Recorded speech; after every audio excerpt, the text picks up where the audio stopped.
क्या आपने कभी सोचा है कि हमारे समाज में जाति नाम की ये चीज आखिर है क्या? ये कहां से आई? कैसे ये इतनी गहरी हो गई कि आज भी हमारी सोच, हमारे रिश्तों और हमारे मौकों पर असर डालती है? ये कोई ऊपर से आई हुई चीज है या इसे इंसानों ने ही बनाया है? अगर बनाया है तो क्यों और कैसे? आज हम एक ऐसे ही सफर पर निकलने वाले हैं, एक ऐसे विषय की गहराई में उतरने वाले हैं जो भारतीय समाज की आत्मा में बसा है। हम बात करेंगे उस किताब की जिसने इस विषय पर सबसे साहसिक और तार्किक जांच की।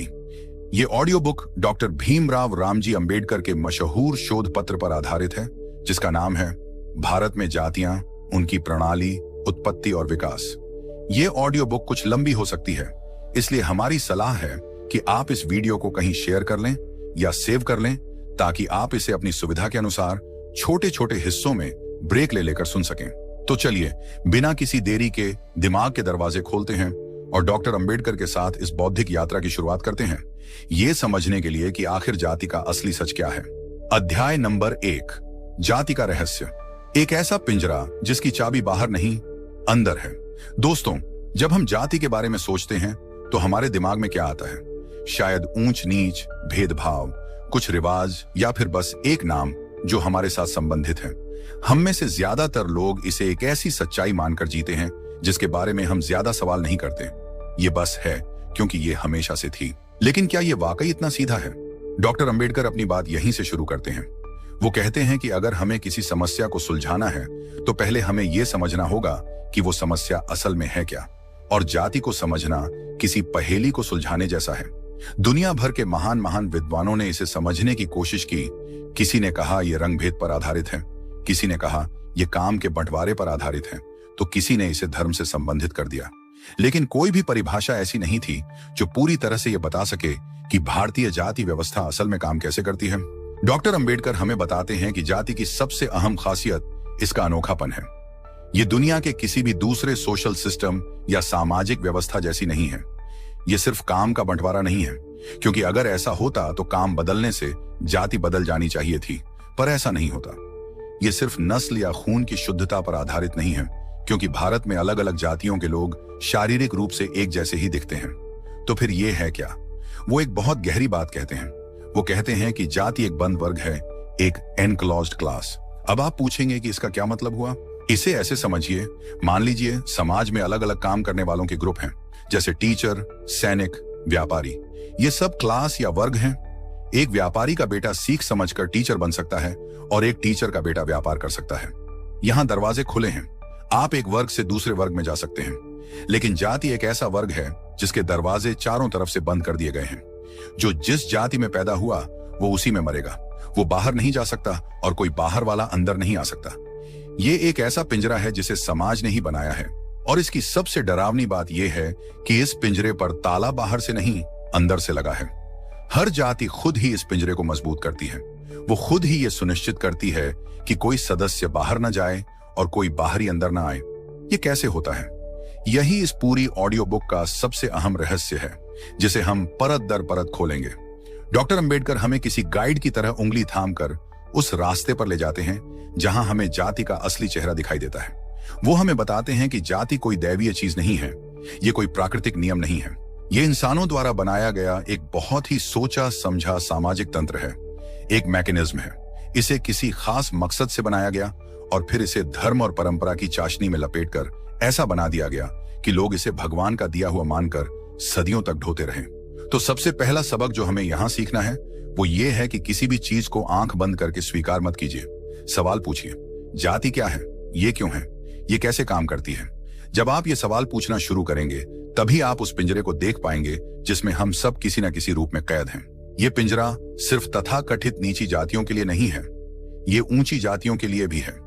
ये पूरे समाज को बांटता है, उसे कमजोर करता है और इंसानियत की तरक्की में सबसे मुख्य रोड़ा बनता है।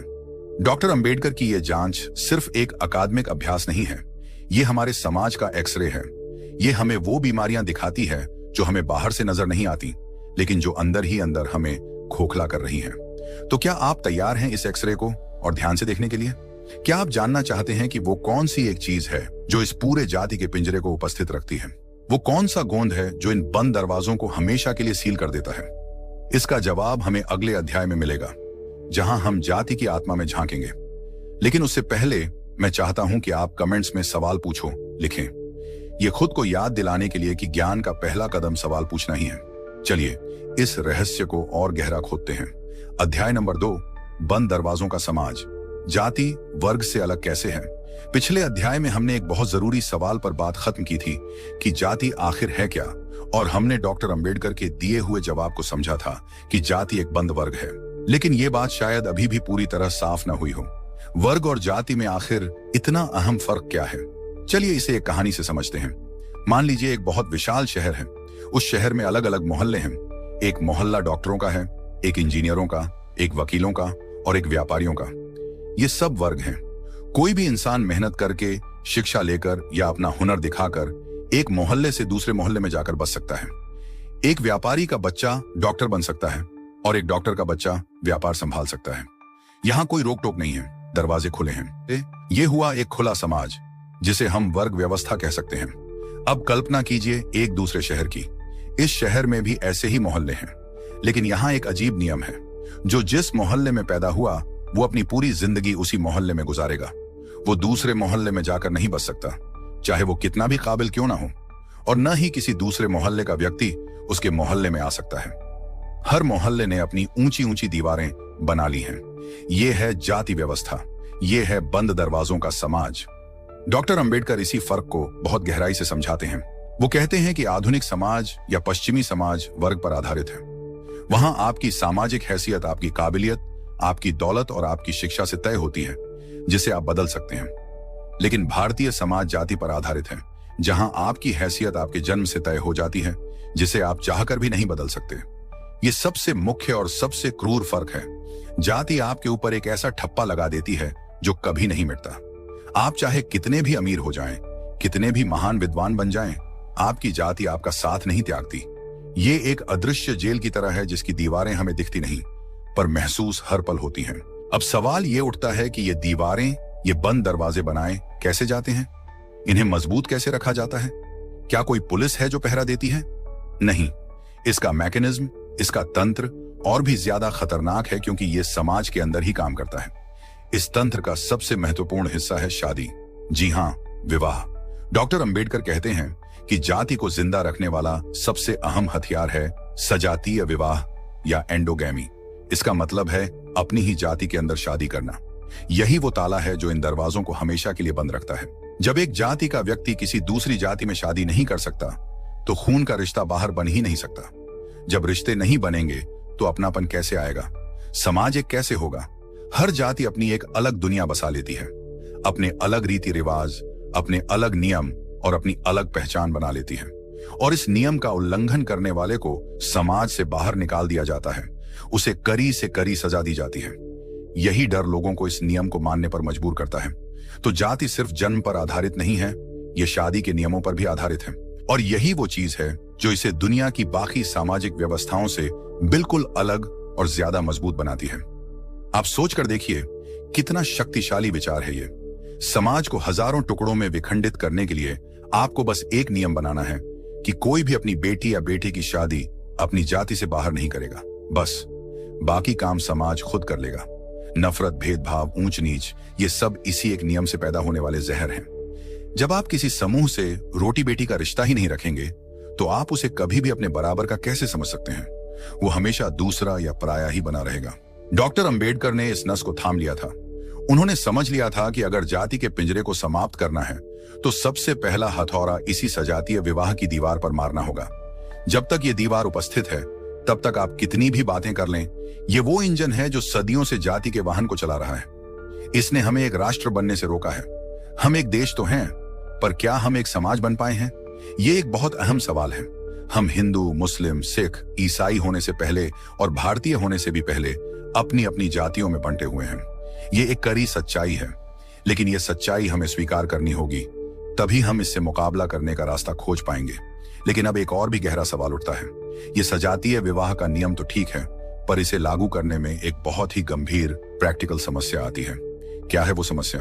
और उस समस्या को सुलझाने के लिए हमारे समाज ने कितने भयानक और अमानवीय रिवाजों को जन्म दिया, ये जानकर आपके पैरों तले जमीन खिसक जाएगी। इस रहस्य से पर्दा हम अगले अध्याय में उठाएंगे।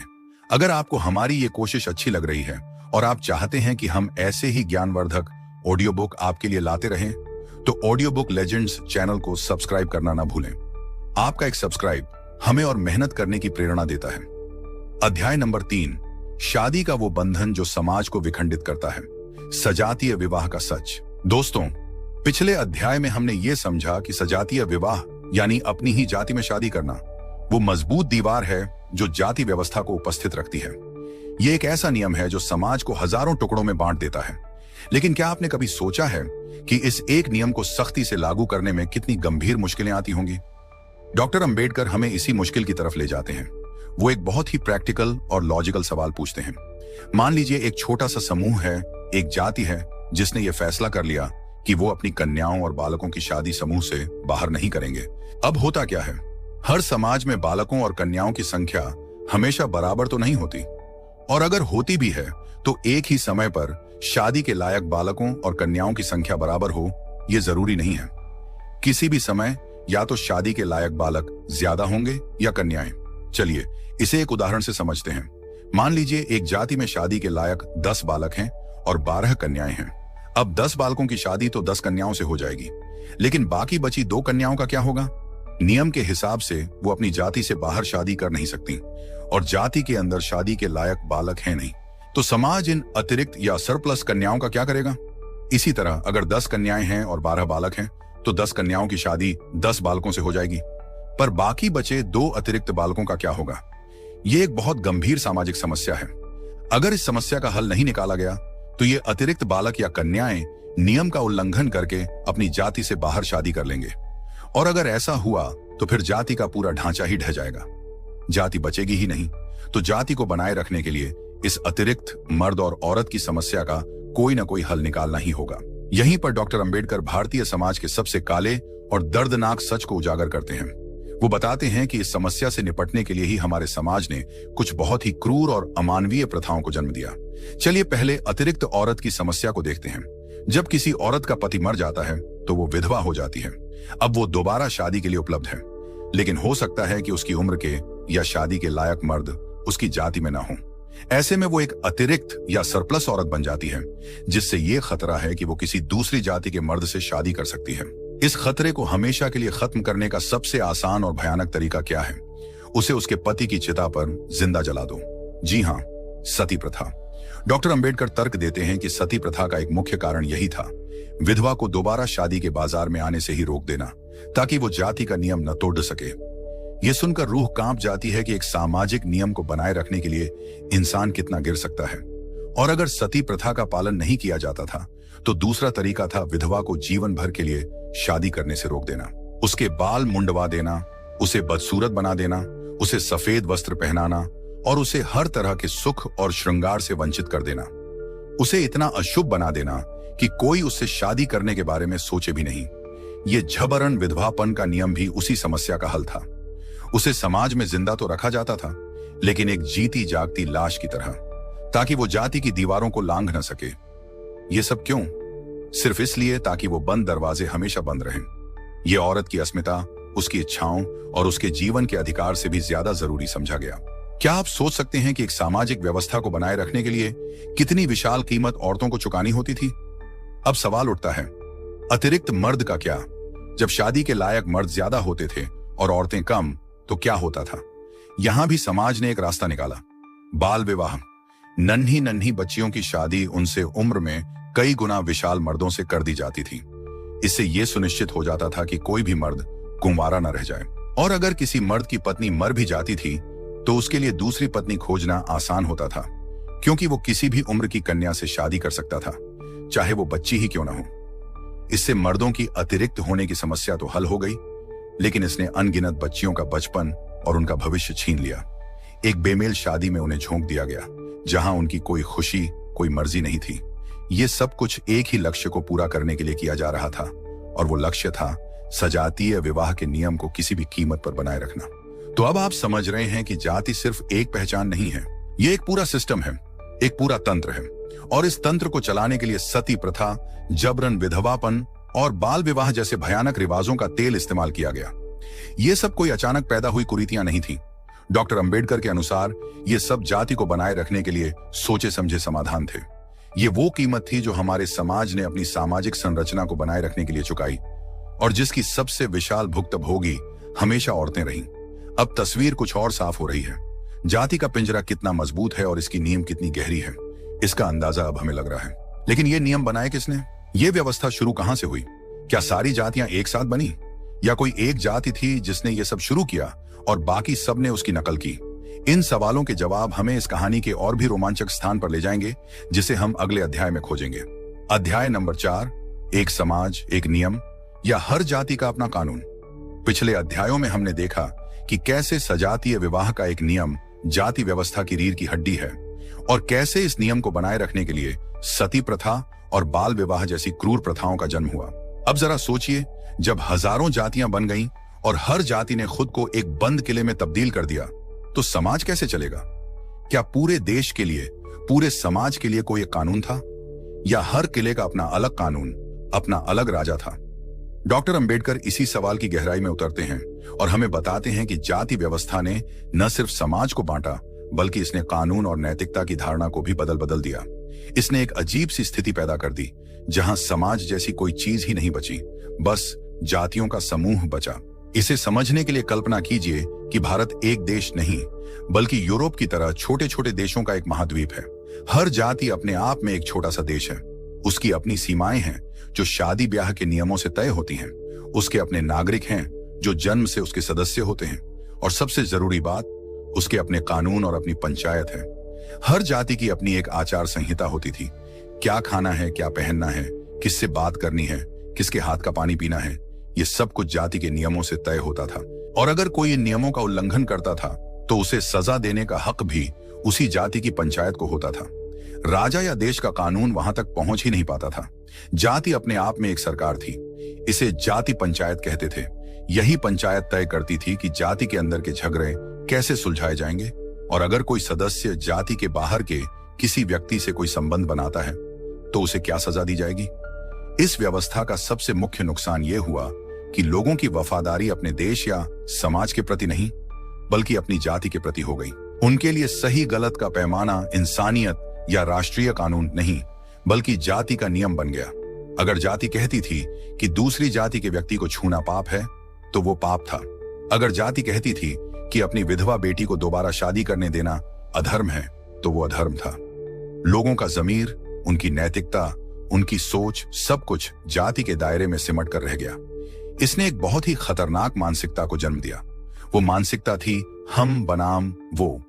हम यानी हमारी जाति के लोग, और वो यानी बाकी सभी जातियों के लोग। अपनी जाति के व्यक्ति के साथ भाईचारा और दूसरी जाति के व्यक्ति के साथ भेदभाव, यही समाज का सबसे मुख्य सच बन गया। डॉक्टर अंबेडकर बताते हैं कि इसी वजह से भारत में कभी भी एक संगठित समाज नहीं बन पाया। हम एक भीड़ की तरह रहे जो अलग अलग खेमों में बंटी हुई थी। जब भी देश पर कोई बाहरी संकट आया तो हम एक होकर उसका मुकाबला नहीं कर पाए, क्योंकि हम अंदर से ही जातियों में बंटे हुए थे। हर जाति को सिर्फ अपने फायदे की चिंता थी। राष्ट्रहित या समाजहित जैसी कोई भावना पनप ही नहीं पाई। यह एक बहुत विशाल त्रासदी थी। एक देश जिसमें दुनिया की सबसे पुरानी सभ्यताओं में से एक थी, वो सिर्फ अपनी इस आंतरिक बंटवारे की वजह से बार बार गुलाम बनता रहा, कमजोर होता रहा। जब तक हम जातियों में बंटे रहेंगे, तब तक हम एक सच्चा राष्ट्र नहीं बन सकते, क्योंकि राष्ट्र का मतलब सिर्फ जमीन का एक टुकड़ा नहीं होता। राष्ट्र का मतलब होता है लोगों के बीच अपनेपन की भावना, एक साझा पहचान, जिसे डॉक्टर अंबेडकर सामाजिक चेतना कहते हैं। और जाति इस सामाजिक चेतना की सबसे मुख्य दुश्मन है। तो अब आप समझ सकते हैं कि जाति का असर सिर्फ शादी ब्याह या खान पान तक सीमित नहीं है। इसका असर हमारी राजनीति, हमारी एकता और हमारी राष्ट्रीय पहचान पर भी होता है। ये हमें एक होने से रोकती है। ये हमें एक दूसरे को भाई समझने से रोकती है। इसने हर व्यक्ति के चारों ओर एक अदृश्य दीवार बना दी है, और हम उसी दीवार के अंदर अपनी छोटी सी दुनिया में जीते रहते हैं, ये भूल कर कि इस दीवार के बाहर भी एक बहुत विशाल समाज है, एक बहुत विशाल देश है, जिसके प्रति हमारी जिम्मेदारी है। क्या आपने कभी इस नजरिए से जाति को देखा है कि ये कैसे हमें एक मजबूत राष्ट्र बनने से रोकती है? कमेंट्स में एक भारत जरूर लिखें अगर आप भी मानते हैं कि हमारी असली पहचान हमारी भारतीयता होनी चाहिए, न कि हमारी जाति। लेकिन कहानी अभी खत्म नहीं हुई है। अब तक हमने ये समझा कि जाति क्या है, ये कैसे काम करती है और इसके परिणाम क्या हैं। लेकिन वो सबसे अहम सवाल अभी भी बाकी है, जिसकी चर्चा हमने पिछले अध्याय के अंत में की थी। ये सब शुरू कैसे हुआ? वो कौन सा पहला समूह था जिसने अपने दरवाजे बंद किए और क्यों? इस सवाल का जवाब हमें भारत के इतिहास के उन पन्नों में ले जाएगा जहां इस पूरी व्यवस्था की नींव रखी गई थी, और ये जवाब आपको चौंका देगा। चलिए अगले अध्याय में इस ऐतिहासिक गुत्थी को सुलझाते हैं। अगर आप यहां तक हमारे साथ बने हुए हैं तो इसका मतलब है कि आप इस विषय की गंभीरता को समझ रहे हैं। ऐसे ही और गहरे विश्लेषण के लिए हमारे चैनल ऑडियो बुक लेजेंड्स को जरूर सब्सक्राइब करें, ताकि ज्ञान का यह सफर यूं ही चलता रहे। अध्याय नंबर 5, अतिरिक्त औरत और मर्द का सवाल, सती प्रथा और बाल विवाह का असली कारण। दोस्तों, अभी तक की हमारी यात्रा में हमने जाति के किले को बाहर से देखा है। हमने उसकी मजबूत दीवारों को समझा जो सजातीय विवाह के नियम पर टिकी हैं। लेकिन अब हम उस किले के अंदर चल रहे हैं और उन अंधेरे कमरों को देख रहे हैं जहां इस व्यवस्था को बनाए रखने के लिए इंसानियत को कुर्बान कर दिया गया। पिछले कुछ अध्यायों में हमने सती प्रथा, जबरन विधवापन और बाल विवाह का जिक्र किया था। हमने ये जाना था कि ये सब कुरीतियां जाति के बंद वर्ग वाले चरित्र को बनाए रखने के लिए पैदा हुई। इस अध्याय में हम इसी दर्दनाक सच की और भी गहरी परतों को खोलेंगे। डॉक्टर अंबेडकर हमें सिर्फ ये नहीं बताते कि ये प्रथाएं क्यों थीं, बल्कि वो हमें ये सोचने पर मजबूर करते हैं कि एक समाज अपने ही लोगों के साथ, खासकर अपनी औरतों के साथ, इतना क्रूर कैसे हो सकता है। चलिए उस अतिरिक्त औरत की समस्या पर वापस लौटते हैं। जब एक औरत का पति मर जाता था तो समाज की नजर में वो एक समस्या बन जाती थी। वो एक खतरा थी जाति की शुद्धता के लिए। समाज के ठेकेदारों के पास दो रास्ते थे, या तो उसे जिंदा जला दिया जाए यानी सती कर दिया जाए, या फिर उसे जिंदगी भर के लिए एक ऐसी सजा दी जाए जो मौत से भी बदतर हो। यह सजा थी उसे समाज में अछूत और अशुभ बना देना। सोचकर देखिए उस औरत की हालत। जिस घर को उसने अपना सब कुछ दिया, उसी घर के लोग उसके पति की मौत के बाद उसे बोझ समझने लगते हैं। उसे अच्छा खाने, अच्छा पहनने, किसी शादी ब्याह या त्योहार में शामिल होने का कोई हक नहीं रहता। उसे देखकर लोग अपना रास्ता बदल लेते थे। उसे जिंदा रखा जाता था, पर हर पल यह एहसास दिलाया जाता था कि उसका जीना बेकार है। क्यों? सिर्फ इसलिए कि कहीं वो अपनी भावनाओं के आगे मजबूर होकर किसी दूसरी जाति के पुरुष से संबंध न बना ले, जिससे जाति अशुद्ध हो जाएगी। एक इंसान की जिंदगी से ज्यादा कीमती एक खोखला नियम था। डॉक्टर अंबेडकर हमें यहाँ एक बहुत महत्वपूर्ण बात की ओर इशारा करते हैं। वो कहते हैं कि ये प्रथाएं धर्म के नाम पर की जाती थीं, लेकिन इनका असली मकसद पूरी तरह से सामाजिक और व्यावहारिक था। मकसद था जाति के ढांचे को किसी भी कीमत पर बचाए रखना। धर्म को तो बस एक ढाल की तरह इस्तेमाल किया गया ताकि कोई इन अमानवीय नियमों पर सवाल न उठा सके। जब आप किसी क्रूर प्रथा को भगवान की मर्जी बता देते हैं तो लोगों की सवाल पूछने की हिम्मत ही खत्म हो जाती है। वो उसे अपनी नियति मानकर स्वीकार कर लेते हैं। यही हमारे समाज में सदियों तक होता रहा। एक वंश से दूसरे वंश तक औरतें इस अत्याचार को धर्म का हिस्सा मानकर सहती रहीं। यह हमारे समाज के इतिहास का वो काला अध्याय है जिसे सुनकर और समझकर शर्म से सिर झुक जाता है। अब बात करते हैं अतिरिक्त मर्द की समस्या की और उसके समाधान, बाल विवाह की। जब किसी अधेड़ या बूढ़े आदमी की पत्नी मर जाती थी तो समाज को कोई फिक्र नहीं होती थी। उसे पूरी आजादी थी कि वो दोबारा शादी कर सकता है। और वो शादी किससे करेगा? जाहिर है अपने से बहुत कम उम्र की कन्या से, क्योंकि उसकी उम्र की विधवाओं को तो शादी करने का अधिकार ही नहीं था। तो एक 8 या 10 साल की बच्ची की शादी एक 40 या 50 साल के आदमी से कर दी जाती थी। क्या किसी ने उस बच्ची के बारे में सोचा? उसके सपनों, उसके बचपन, उसकी जिंदगी का क्या होगा? नहीं। समाज के लिए जरूरी यह था कि मर्द की जरूरत पूरी हो जाए और वो कुंवारा न रहे, ताकि वो भी जाति की लक्ष्मण रेखा को न लांघे। इस प्रक्रिया में कितनी ही मासूम जिंदगियां बर्बाद हो गईं, इसका कोई हिसाब नहीं। और यह सिलसिला चलता रहता था। वो बूढ़ा आदमी कुछ सालों में मर जाता और वो बच्ची, जो अब एक किशोरी या युवती बन चुकी होती, वो भी विधवा हो जाती। और फिर उसके ऊपर भी वही सारे नियम लागू हो जाते जो बाकी विधवाओं पर होते थे। यानी वो भी एक जीती जागती लाश बनकर अपनी बाकी की जिंदगी गुजारने को मजबूर हो जाती। ये एक ऐसा दुष्चक्र था जिससे निकलना लगभग नामुमकिन था। इस पूरे विश्लेषण से हमें क्या पता चलता है? हमें पता चलता है कि जाति व्यवस्था स्वाभाविक रूप से महिला विरोधी है। यह औरतों को एक इंसान नहीं बल्कि एक वस्तु समझती है। एक ऐसी वस्तु जो जाति की संपत्ति है, जिसका काम सिर्फ बच्चे पैदा करके जाति की संख्या अधिक करना और जाति की शुद्धता को बनाए रखना है। उसकी अपनी कोई पहचान, अपनी कोई इच्छा, अपना कोई अधिकार नहीं है। उसका पूरा जीवन मर्दों और जाति के नियमों के अधीन है। डॉक्टर अंबेडकर की ये सबसे मुख्य देनों में से एक है कि उन्होंने जाति और लिंग के इस गहरे रिश्ते को उजागर किया। उन्होंने दुनिया को बताया कि भारत में औरतों की गुलामी के मूल जाति व्यवस्था में कितने गहरे हैं। जब तक जाति रहेगी तब तक औरतें कभी भी पूरी तरह से आजाद नहीं हो सकती। ये बातें आज भी उतनी ही प्रासंगिक हैं। हो सकता है कि आज सती प्रथा या बाल विवाह कानूनी रूप से खत्म हो गए हों, लेकिन वो मानसिकता आज भी जिंदा है। आज भी कन्याओं को पराया धन समझा जाता है। आज भी उनकी शादी का फैसला करते समय उनकी मर्जी से ज्यादा जाति और समाज क्या कहेगा को महत्व दिया जाता है। आज भी विधवाओं को वो सम्मान नहीं मिलता जिसकी वो हकदार हैं। रूप बदल गया है पर सोच वही है, और इस सोच का मूल जाति में है। अब वो सबसे अहम सवाल हमारे सामने उपस्थित है जिसका हम इंतजार कर रहे हैं। आखिर ये सब शुरू किसने किया? वो पहला समूह कौन था जिसने खुद को बंद करने का फैसला किया और फिर दूसरों को भी ऐसा करने पर मजबूर कर दिया? चलिए अगले अध्याय में इस ऐतिहासिक पहेली के सबसे अहम खंड को शामिल करते हैं। अध्याय नंबर 6। सबसे पहली जाति कौन सी थी? ब्राह्मणों ने खुद को बंद क्यों किया? दोस्तों, अब तक की हमारी कहानी एक ऐसे स्थान पर आ पहुंची है जहां हम क्या और कैसे से आगे जाकर किसने और क्यों के सवाल पर आ गए हैं।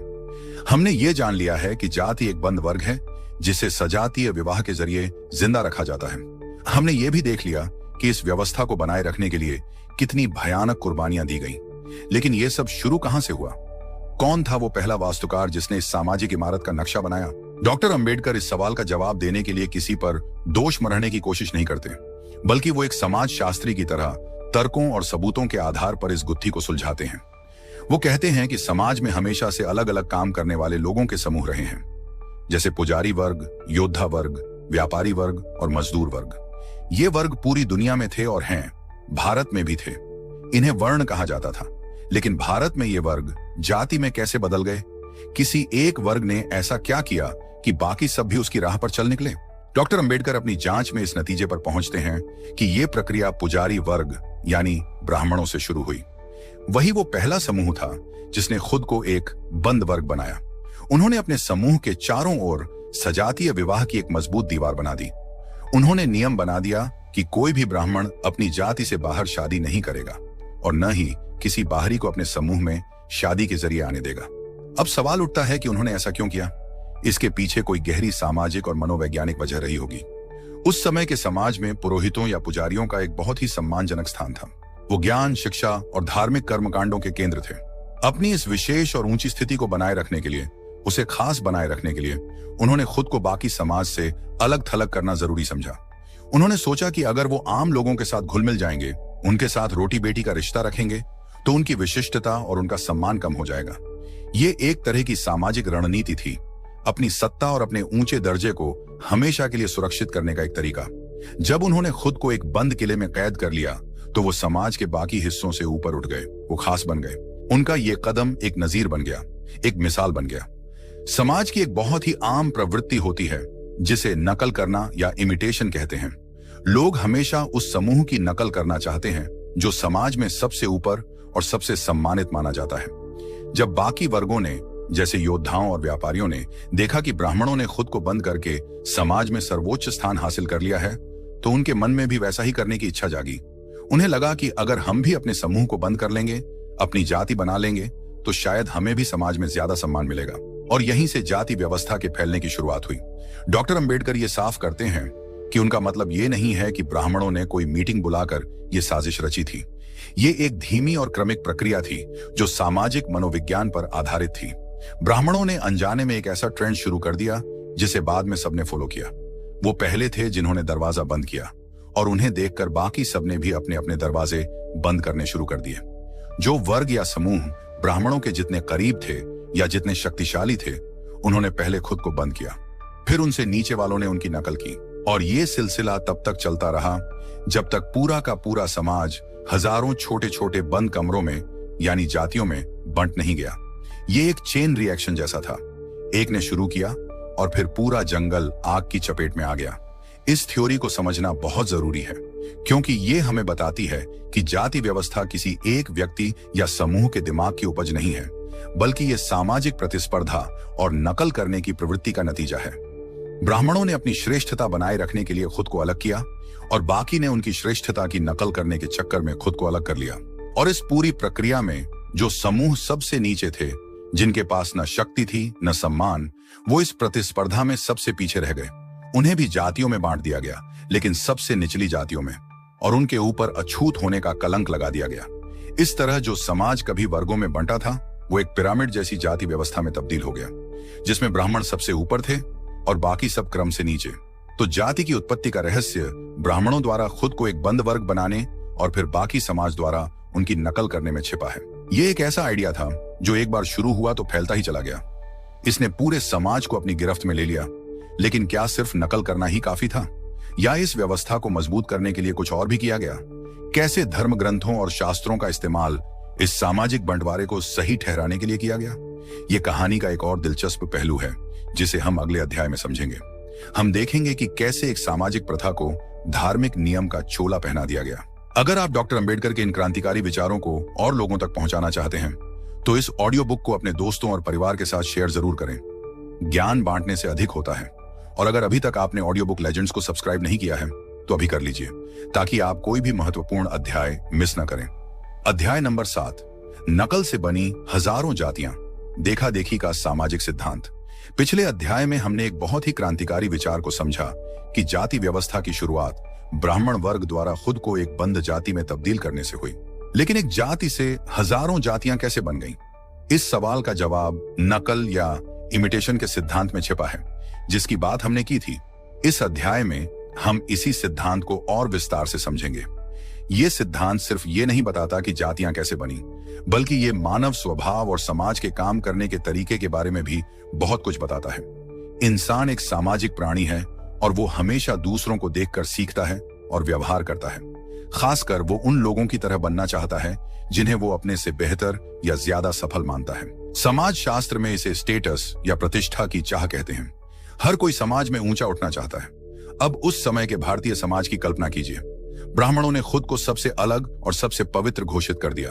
वो ज्ञान और धर्म के ठेकेदार बन गए। राजा महाराजा भी उनका सम्मान करते थे।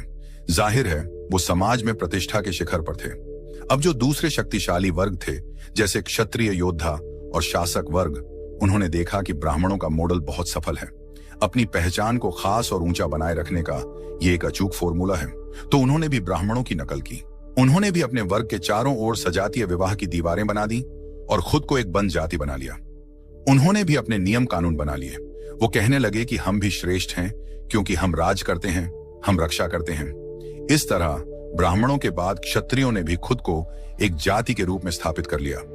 जब समाज के दो सबसे शक्तिशाली वर्गों ने ऐसा कर लिया, तो बाकियों के पास क्या रास्ता बचा? वैश्य वर्ग, व्यापारी और किसान ने भी यही रास्ता अपनाया।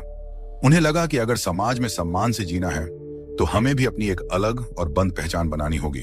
तो उन्होंने भी अपने अंदर शादियों के नियम सख्त कर दिए। व्यापारियों ने अपनी अलग जातियां बनाई, विशाल किसानों ने अपनी अलग, और ये सिलसिला नीचे तक चलता गया। हर छोटे से छोटे समूह ने, चाहे वो किसी खास तरह का काम करता हो या किसी खास इलाके में रहता हो, उसने अपनी एक अलग जाति बना ली। कुम्हार, लोहार, सुनार, नाई, धोबी, सबने खुद को एक एक बंद डिब्बे में बंद कर लिया। क्यों? क्योंकि सबको लगता था कि अपनी एक अलग जाति बनाकर, अपने नियम बनाकर हम दूसरों से बेहतर दिख सकते हैं। ये एक अंधी दौड़ थी जिसमें हर कोई अपने से नीचे वाले को दबाकर खुद को ऊंचा साबित करने में लगा था। डॉक्टर अंबेडकर इस प्रक्रिया को संस्कृति का संक्रमण या इन्फेक्शन ऑफ इमिटेशन कहते हैं। ये एक बीमारी की तरह था जो एक से दूसरे में और दूसरे से तीसरे में फैलती चली गई। और इस प्रक्रिया में सबसे दुखद बात यह हुई कि सिर्फ अच्छी बातों की नकल नहीं की गई, बल्कि बुरी बातों की भी नकल हुई। जब ब्राह्मणों ने कुछ समूहों को अछूत या अपवित्र घोषित किया, तो बाकी जातियों ने भी उनकी नकल की। जिस जाति को ब्राह्मण अपने से नीचा समझते थे, उस जाति ने अपने से भी नीचे एक और जाति खोज ली, जिसे वो नीचा समझकर खुद को बेहतर महसूस कर सके। इस तरह ऊंच नीच की एक ऐसी सीढ़ी बन गई जिसमें हर कोई अपने से ऊपर वाले के सामने झुका हुआ था और अपने से नीचे वाले को जूते के नीचे दबाए हुए था। सबसे ऊपर ब्राह्मण और सबसे नीचे दलित, जिन्हें अछूत माना गया। ये दुनिया की सबसे क्रूर और तर्कहीन सामाजिक व्यवस्था थी, जो पूरी तरह से नकल और देखा देखी पर आधारित थी। इस सिद्धांत से हमें एक और बात समझ में आती है। जाति व्यवस्था को किसी ने ऊपर से थोपा नहीं है। हाँ, शुरुआत एक समूह ने की, लेकिन इसे फैलाया और मजबूत सबने मिलकर किया। हर जाति, चाहे वो ऊंची हो या नीची, इस व्यवस्था को बनाए रखने में अपना योगदान दे रही थी। हर कोई उस पिंजरे का पहरेदार बन गया था जिसमें वो खुद भी कैद था। नीची जाति का व्यक्ति भी अपनी जाति से बाहर शादी करने की सोच नहीं सकता था, और वो भी अपनी जाति के अंदर के उपविभाजनों में ऊंच नीच का भेद मानता था। ये एक ऐसा पागलपन था जिसने पूरे समाज को अपनी चपेट में ले लिया था। हर कोई शोषित भी था और अत्याचारी भी। आज भी हम इस नकल की प्रवृत्ति को देख सकते हैं। जब कोई एक जाति कोई खास तरह का रीति रिवाज शुरू करती है तो दूसरी जातियां भी उसे अपनाने लगती हैं, ये दिखाने के लिए कि हम भी किसी से कम नहीं हैं। शादियों में फिजूल खर्ची, महंगे महंगे कर्मकांड, ये सब इसी सामाजिक प्रतिस्पर्धा का नतीजा है। हम आज भी दूसरों को देखकर अपनी पहचान और अपनी हैसियत तय करते हैं। डॉक्टर अंबेडकर हमें यही समझाना चाहते हैं कि जब तक हम इस अंधी नकल से बाहर नहीं निकलेंगे, जब तक हम अपनी कीमत अपनी जाति से नहीं बल्कि अपने कर्म और अपनी इंसानियत से तय करना नहीं सीखेंगे, तब तक हम इस जाल से मुक्त नहीं हो सकते। जाति का असली जहर भेदभाव में नहीं बल्कि भेद करने की सोच में ही है। ये जो हम और तुम की दीवार है, इसी को गिराना होगा। लेकिन एक और सवाल है जो कई लोगों के मन में आता है, क्या जाति और नस्ल एक ही चीज है? क्या ये खून या रंग पर आधारित है? बहुत से विदेशी विद्वानों ने ऐसा कहा। डॉक्टर अंबेडकर इस बारे में क्या सोचते हैं? चलिए अगले अध्याय में इस वैज्ञानिक और सामाजिक बहस को समझते हैं। अध्याय नंबर 8, क्या जाति नस्ल पर आधारित है? विज्ञान और समाज का टकराव। दोस्तों, अब तक हमने जाति के सामाजिक और ऐतिहासिक मूल को खंगाला है। हमने समझा कि ये एक बंद वर्ग है जो सजातीय विवाह से कायम है और जिसकी शुरुआत ब्राह्मणों से होकर नकल के जरिए पूरे समाज में फैल गई। लेकिन एक थ्योरी और भी है जिसने बहुत समय तक विद्वानों को और आम लोगों को भी प्रभावित किया। वो थ्योरी है नस्लीय सिद्धांत या रेशियल थ्योरी। इस सिद्धांत के अनुसार भारत की जातियां अलग अलग नस्लों के लोगों का प्रतिनिधित्व करती हैं। कहा जाता है कि हजारों साल पहले गोरे रंग की आर्य नस्ल के लोग बाहर से भारत आए। उन्होंने यहाँ के मूल निवासियों, जिनका रंग सांवला था और जिन्हें द्रविड़ कहा गया, उन्हें युद्ध में हरा दिया। और फिर अपनी नस्लीय शुद्धता को बनाए रखने के लिए उन्होंने जाति व्यवस्था का निर्माण किया।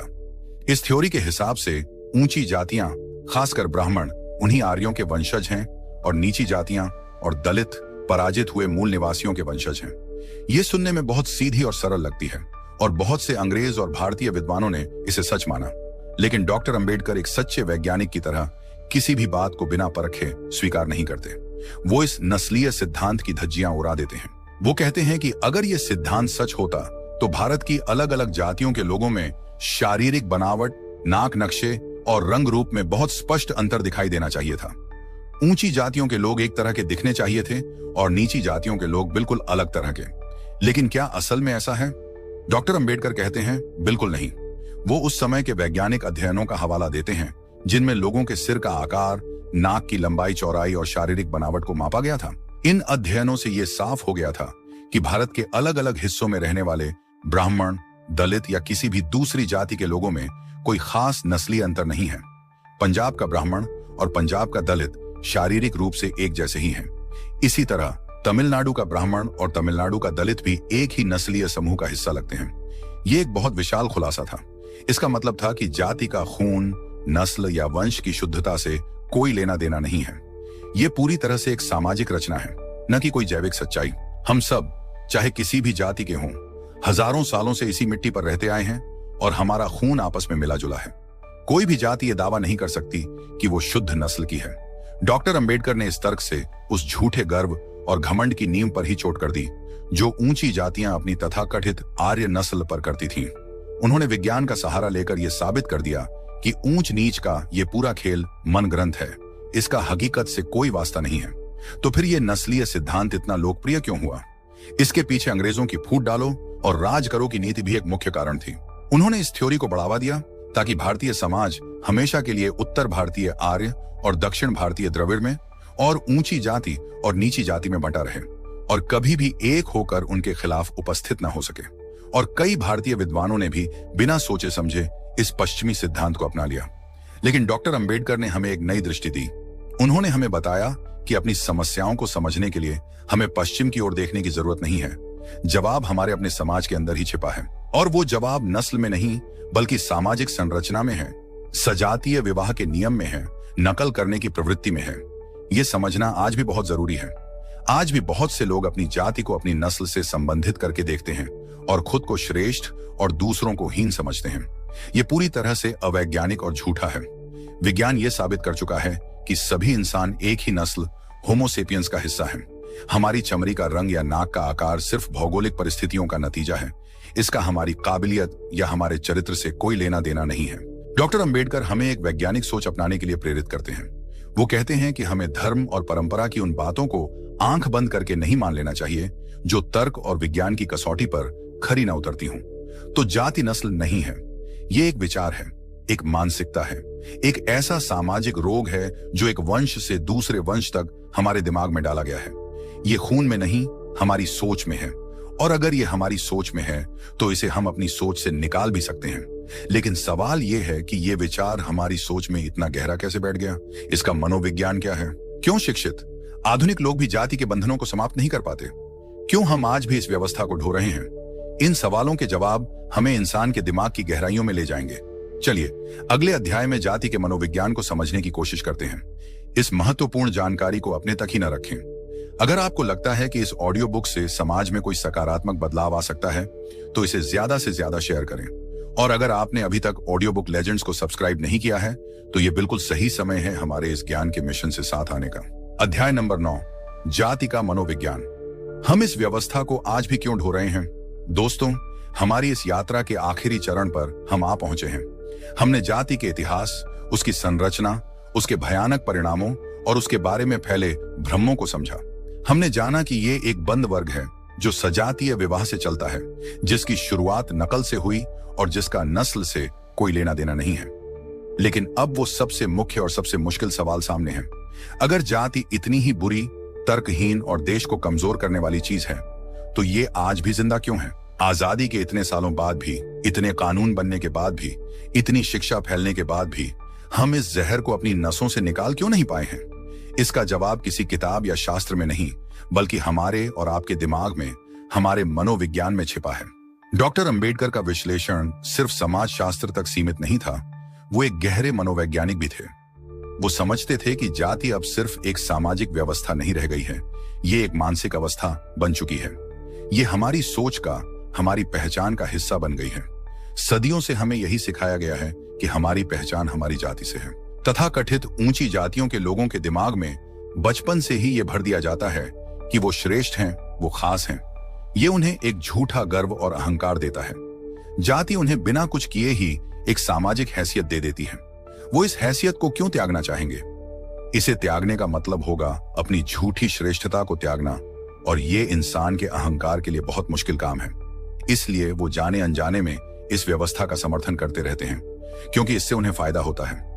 दूसरी तरफ जिन जातियों को नीचा समझा गया, उनके मनोविज्ञान पर इसका और भी गहरा और विनाशकारी असर हुआ। हजारों सालों के दमन और अपमान ने उनके अंदर एक तरह की हीन भावना और बेचारगी भर दी। उन्हें यह यकीन दिला दिया गया कि उनकी खराब हालत उनकी किस्मत है, उनके पिछले जन्मों का फल है। इस सोच ने उनसे मुकाबला करने की, विद्रोह करने की हिम्मत ही छीन ली। वो इस अन्याय को अपनी नियति मानकर स्वीकार करने लगे। हालांकि डॉक्टर अंबेडकर जैसे महापुरुषों के आने के बाद इस स्थिति में बहुत बदलाव आया है और दलित समाज में एक नई चेतना और स्वाभिमान जागा है।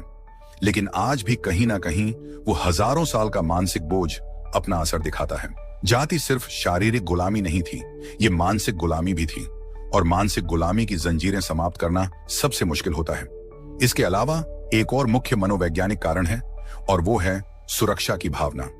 हर इंसान एक समूह का हिस्सा बनकर रहना चाहता है। जाति हमें वो समूह, वो पहचान मुफ्त में दे देती है। अपनी जाति के लोगों के बीच हमें एक अपनेपन और सुरक्षा का एहसास होता है। हमें पता होता है कि सुख दुख में हमारी जाति के लोग हमारा साथ देंगे। शादी ब्याह, नौकरी, व्यापार, हर चीज में जाति एक नेटवर्क की तरह काम करती है। लोग इस बने बनाए सुरक्षा कवच को त्यागने से डरते हैं। उन्हें लगता है कि अगर हमने जाति के नियम का उल्लंघन किया तो हम अकेले रह जाएंगे, समाज हमें बाहर निकाल देगा। ये डर उन्हें बदलाव करने से रोकता है। वो अन्याय सह लेंगे लेकिन अपनी जाति का साथ नहीं त्यागेंगे। और आखिर में सबसे मुख्य कारण है आदत। जाति हमारी आदत बन चुकी है। हम इसके बारे में सोचते भी नहीं हैं। ये हमारे रोजमर्रा के जीवन में, हमारी भाषा में, हमारे मुहावरों में, हमारे व्यवहार में इतनी रच बस गई है कि हमें पता भी नहीं चलता कि हम कब जातिवादी व्यवहार कर रहे हैं। किसी से पहली बार मिलते ही मन में उसकी जाति जानने की उत्सुकता, शादी के लिए अखबार में अपनी ही जाति का बालक या कन्या खोजना, ये सब हमारी आदत का हिस्सा बन गया है। हम एक ऑटो पायलट मोड में जी रहे हैं। जहां हमारा दिमाग वही कर रहा है जो उसे सदियों से करने के लिए सिखाया गया है। इस आदत को समाप्त करने के लिए बहुत ज्यादा जागरूकता, हिम्मत और लगातार कोशिश की जरूरत है। तो आप देख सकते हैं कि जाति को जिंदा रखने वाले सिर्फ बाहरी नियम नहीं हैं, बल्कि हमारे अंदर के डर, हमारा अहंकार, हमारी असुरक्षा की भावना और हमारी आदतें हैं। यही वो अदृश्य धागे हैं जो इस व्यवस्था को आज भी बुन रहे हैं। इसलिए जाति से संघर्ष सिर्फ कानून बनाकर या भाषण देकर नहीं जीता जा सकता। ये संघर्ष हर इंसान को अपने दिमाग के अंदर करना होगा। हमें अपने अहंकार को त्यागना होगा, अपनी झूठी श्रेष्ठता की भावना को त्यागना होगा। हमें अपनी पहचान जाति से नहीं बल्कि इंसानियत से संबंधित करनी होगी। हमें उस सुरक्षा के भ्रम से बाहर निकलना होगा जो जाति हमें देती है, और यह समझना होगा कि हमारी असली सुरक्षा एक न्यायपूर्ण और समान समाज बनाने में है। और सबसे बढ़कर हमें अपनी आदतों को परिवर्तित करना होगा, अपनी सोच पर पहरा देना होगा। जब हम जाति के इस मनोविज्ञान को समझकर उस पर काम करना शुरू करेंगे, तभी हम एक जाति मुक्त भारत का सपना देख पाएंगे। अब हम इस ऑडियो बुक के अंतिम अध्याय की ओर जा रहे हैं, जहां हम डॉक्टर अंबेडकर के दिए हुए समाधान और हमारे अपने कर्तव्यों पर बात करेंगे। अध्याय नंबर 10, पिंजरा समाप्त करने की राह। डॉक्टर अंबेडकर का अंतिम संदेश और हमारी जिम्मेदारी। दोस्तों, हमने इस लंबी और ज्ञानवर्धक यात्रा को लगभग पूरा कर लिया है। हमने डॉक्टर अंबेडकर के विचारों की रोशनी में जाति के हर पहलू को समझने की कोशिश की। हमने देखा कि जाति एक बंद वर्ग है, एक पिंजरा है। हमने ये भी जाना कि इस पिंजरे को सजातीय विवाह की सलाखों से बनाया गया है, जिसकी नींव ब्राह्मणों ने रखी और जिसकी दीवारें बाकी समाज ने नकल करके बनाई। हमने इस पिंजरे के अंदर औरतों पर हुए अत्याचार को देखा और यह भी समझा कि इसका नस्ल से कोई लेना देना नहीं, बल्कि ये हमारी मानसिकता में गहरी जमा चुका एक रोग है। अब सबसे मुख्य सवाल यह है कि इस पिंजरे को कैसे समाप्त किया जाए।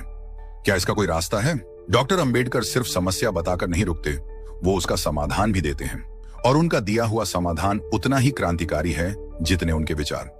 डॉक्टर अंबेडकर साफ साफ कहते हैं कि जाति कोई छोटी मोटी सामाजिक कुरीति नहीं है जिसे कुछ सुधारों से ठीक किया जा सके। ये एक बहुत गहरी बीमारी है जिसके लिए एक बहुत विशाल ऑपरेशन की जरूरत है। वो कहते हैं कि सहभोज यानी अलग अलग जातियों के लोगों का साथ बैठकर खाना खाने से कुछ नहीं होगा। इससे ऊपरी तौर पर भाईचारा दिख सकता है, लेकिन दिमाग में बसी ऊंच नीच की भावना नहीं जाएगी। तो फिर असली समाधान क्या है? जब तक खून का मिलना जुलना नहीं होगा, जब तक अलग अलग जातियों के बालक कन्याएं आपस में शादी करके नए परिवार नहीं बनाएंगे, तब तक हम और तुम की भावना खत्म नहीं होगी। जब अलग अलग जातियों का खून एक होकर अगली पीढ़ी में जाएगा, तो जाति की पहचान अपने आप धुंधली होने लगेगी। तब हम ये नहीं कह पाएंगे कि ये उस जाति का है और ये इस जाति का। तब हम सब सिर्फ इंसान होंगे, सिर्फ भारतीय होंगे। ये एक बहुत ही साहसिक और दूरदर्शी विचार था। डॉक्टर अंबेडकर जानते थे कि ये रास्ता आसान नहीं है। हमारा समाज इसके लिए तैयार नहीं है। जो भी युवा इस रास्ते पर चलने की हिम्मत करेगा, उसे अपने परिवार और समाज के भारी विरोध का सामना करना होगा।